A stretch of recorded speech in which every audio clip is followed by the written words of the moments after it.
آج کسی بھی محفل میں چلے جائیے، ہر ایک سے یہی سوال سننے کو ملتا ہے کہ ووٹ کس کو دو گے؟ کوئی کہتا ہے کہ میں اس کو دوں گا جو وقت پڑنے پر میرا کوئی جائز ناجائز کام تو کروا سکے، گویا ووٹ نہ ہوا رشوت ہو گئی کہ ادھر ووٹ دو اور ادھر کام نکلواؤ۔ کوئی کہتا ہے کہ میں تو اپنی برادری کو دوں گا، گویا ساری دنیا کی قابلیت تو ان کی ہی برادری پر ختم ہے۔ کوئی کہتا ہے کہ میں تو اس کو دوں گا جو جیت رہا ہو، گویا ووٹ نہ ہوا سٹا ہو گیا۔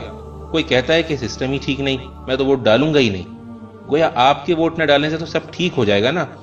تو بھائیوں، کیا آپ نے اللہ کا حکم نہیں سنا کہ امانتیں اہل امانت کے سپرد کر دو؟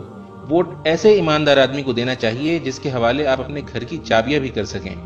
اگر آپ اپنے گھر کی چابیاں اس کو نہیں دے سکتے تو اتنے بڑے ملک کے خزانے کیسے آپ اس کے حوالے کر سکتے ہیں؟ ووٹ ایک گواہی بھی ہے۔ اللہ نے فرمایا ہے کہ انصاف کی گواہی دینے والے بنو۔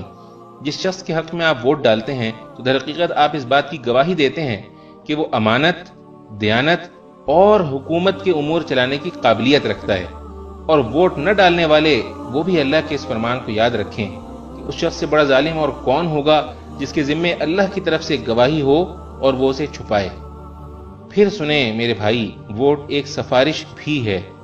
اللہ نے فرمایا ہے کہ جو بھلائی کی سفارش کرے گا وہ اس میں سے اپنا حصہ پائے گا، اور جو برائی کی سفارش کرے گا وہ اس میں سے اپنا حصہ پائے گا۔